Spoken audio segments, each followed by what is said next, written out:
हे गाईज, मग good morning, welcome to my new vlog. मग मी सकाळी सकाळी कुठं चाललो माहिती आहे तुम्हाला. मग आज आमच्या शेतात तोडे यायला लागले.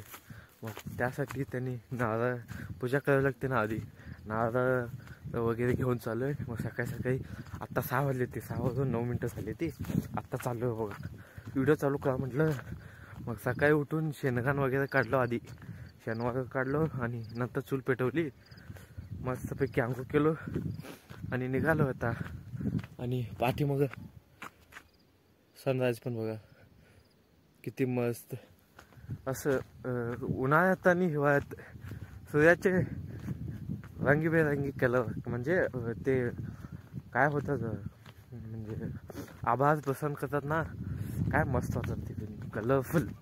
असं लाल पिवळा लाल भडक मस्त. आणि गाडी त्या तिथं लावली, कारण इथं आज आमच्यात येत नाही. कधी कधी आणतो, पण जास्तीत जास्त सकाळी ते दवबिंदू पडते ह्याच्यावर, गवतावर. मग ते गाडी कसं ते उगा पडायचं होते म्हणून त्या तिथंच लावतो मी. चला मग. आणि हे बघ,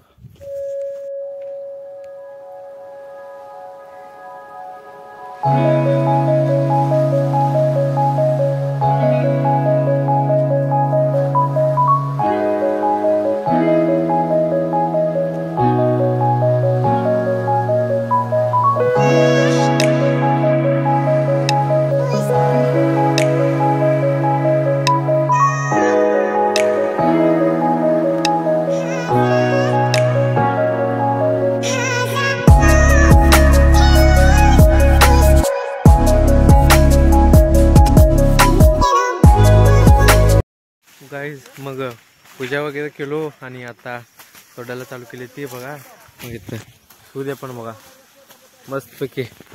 लय थंडी होती हो सकाळी सकाळी, काय सांगू तुम्हाला. ते गडबडीत आलो, मग काय बोलणं झाली ना. मग परवापासून तर लई, म्हणजे दिवसेंदिवस थंडी वाढायला लागली. आज तर पाक मी असं गाडी चालवताना असं थरथर कापत होती हो अंग शरीर, एवढं वारात गार लागत होतं.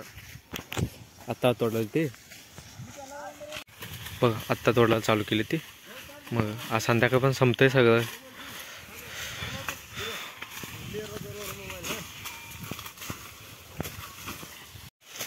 पूजा करून उदबत्ती इथं लावलं, म्हटलं तिथं लावलं. तिथं पूजा, तिथं त्या कोपऱ्यात पूजा केलो आणि इथं लावलं. मग फळाची पूजा तर झाली. मग फळाची पूजा संपलेली आहे. मग त्यांनी तोडायला चालू केली ती. मग आपल्या शेताशी जे म्हसोबा देव आहे, मग तुम्हालाच माहीत आहे, आपल्या शेताचं रक्षण म्हसोबा देव करतो. मग त्याला पण पूजलं पाहिजे की, आपलं रक्षण आपल्या शेताचं, आपल्या शेतमालाचं रक्षण करता म्हणलं पूजलं पाहिजे की नाही. मग मी चाललोय तिथं बघ, नारळ वगैरे उदबत्ती वगैरे घेऊन चाललोय. चला. हे बघा आमचा ऊस, त्या तिथं पण त्या खांब दिसतंय बघा, खांब लाईटचं, तिथं तर आहे. सावलीत आलं ना लय थंडी वाजतो. उन्हात गेल्यावर जरा बरं वाटतंय. आणि हरनाम कसं वाटलंय हा, मस्त. काय मग पूजा करून आलोय बघा. तिथं त्या झाडापाशी आहे आमचं म्हसोबा देव. मग हे बघा, ह्या पासून ते गाडी थांबले बघा, तिथं पण ते ऊस आहे. अजून ह्याला 1 वर्ष पण कंप्लीट नाही, म्हणजे पूर्ण 12 महिने झाले नाही. ते कसं 8 जानेवारीला आम्ही लागण केलं तर, तुम्ही बघितलं असेल, मी यूट्यूबवर टाकलेलो आहे. ते पायावर पाय घालून पाणी सोडताना, तेव्हा कसं शॉर्ट व्हिडिओ बनवायचो. आता व्हिडिओ ब्लॉग बनवायला लागलो आहे. मग 8 जानेवारीला मी लागण केलं तर, आता तारीख आहे 9 नोव्हेंबर. मग अजून 2 महिने बाकी आहे ती. मग 2 महिन्यात, म्हणजे 2 महिन्यात वाटत नाही एवढं ऊस, पाणी दिल्यावर वाटतंय. पण हा ऊस असा झाला आहे कसं, म्हणजे एकदा कारखान्याला तर जावं, नाही तर ह्याला पाणीचं सोडावं. पाणी सोडलं तर अजून 1 महिना पुढे जात आहे. मग कारखान्यात सुरू झाली ती. मग चला बाबा घालूया म्हणलं, एकदा डोक्याचा ताप जाते. आणि हे बघ सगळं गवत पण उगवले, त्याला औषध मानव झालं नाही पावसाळ्यात. काय पावसाच होता 12 महिने. मग ह्याला स्वच्छ असं म्हणजे ऊस गेल्यानंतर ह्याला स्वच्छ आपण नाट टाकू आणि फळ जाताना सगळं जाऊन जाते त्या गवत. चला मग आता घरी जाऊन येऊ. काय सकाळपासून एक कप चहा पण पिलो नाही.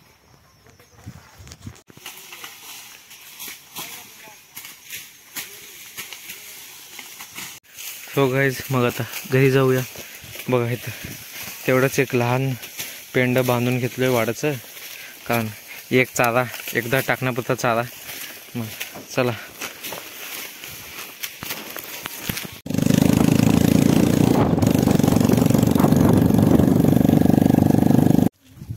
तर गाईज मग घरी येऊन मस्तपैकी उपीट केलं. तर मग उपीट नाश्ता केलोय. मग तिथं जनावरांना चारा पण टाकलोय ते आणलेलं. मग आता परत जाऊया दावा घेऊन. आपलं दावा कुठं आहे. सो गाईज मग दुपारी आलतो इथे ह्या शेताकडं. मग दोन पेंड वाढ नेलो आणि परत टाकून आता परत आलो इथे ह्या शेताकडं.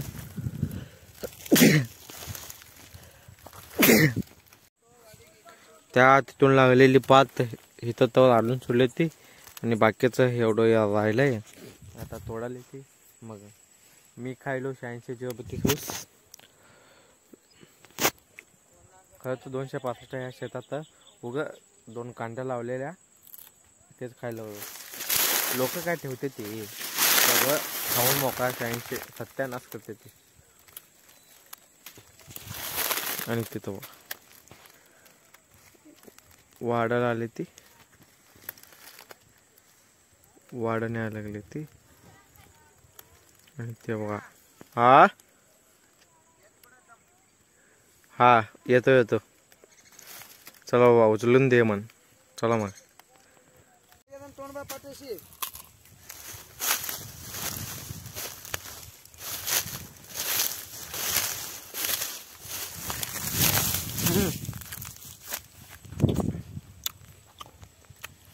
वाढायला असल्या कपड्या होता मग आमचे शेतकरी.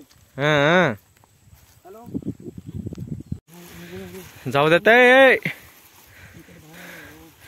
मला माहित आहे तुम्ही कुठं पडता. चलो बाई त्यांनी तर गेले. मग आता ब्लॉग एंड करतो आणि दुसरं चालू करतो. मग आय होप तुम्हाला हा ब्लॉग आवडला असेल तर व्हिडिओला लाईक शेअर अँड सबस्क्राईब करा. मग भेटूया तुम्हाला पुढच्या ब्लॉगमध्ये. Thank you for watching. Bye bye.